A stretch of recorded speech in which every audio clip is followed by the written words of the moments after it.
पर्चा हम पहले से बनाकर रखेंगे।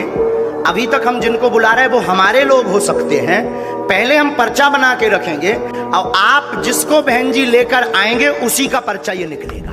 दुनिया में सभी लोग चमत्कार को नमस्कार करते हैं। इस दुनिया में चमत्कार का बड़ा ही बोलबाला है। संत जन रिद्धि सिद्धि के प्रदर्शन को ईश्वरीय नियम के खिलाफ समझते हैं। इसी तरह गिरधारी दास को भी अपने चमत्कार का प्रदर्शन करने का बड़ा ही शौक था।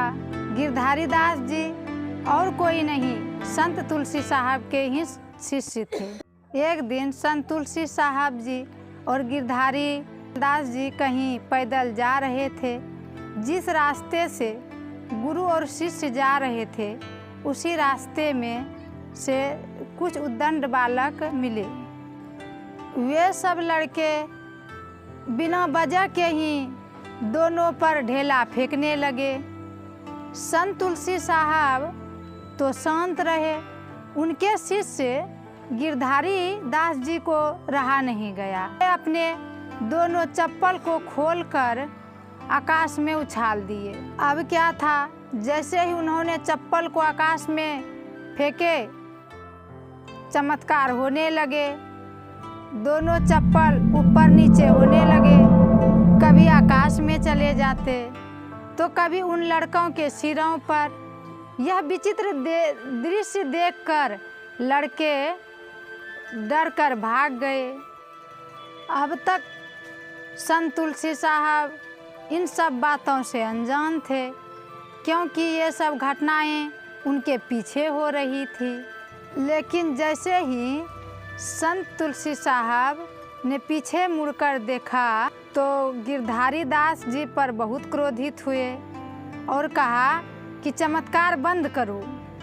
मैं कहना चाहूँगी कि यही एक सच्चे संत का पहचान है, जो कि चमत्कार जैसे छोटी मोटी चीज़ों को बढ़ावा नहीं देते हैं।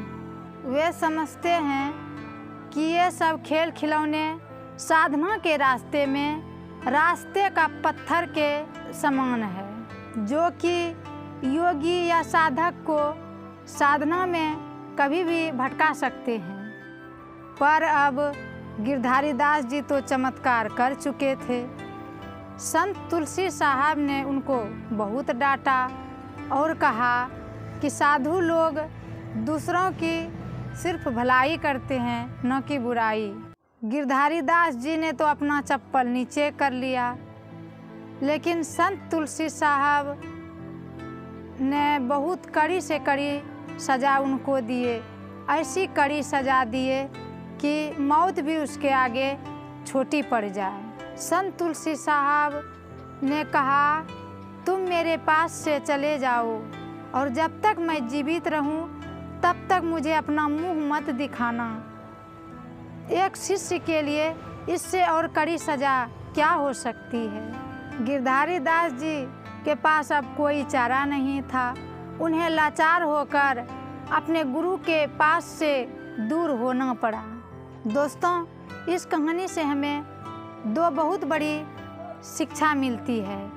एक तो ये कि हमें चमत्कार के पीछे भागना नहीं चाहिए, और दूसरी बात तो ये कि ज़िंदगी में गलती तो हो, लेकिन इतनी बड़ी गलती नहीं हो जिससे कि गुरु के पास से हमें दूर जाना पड़े।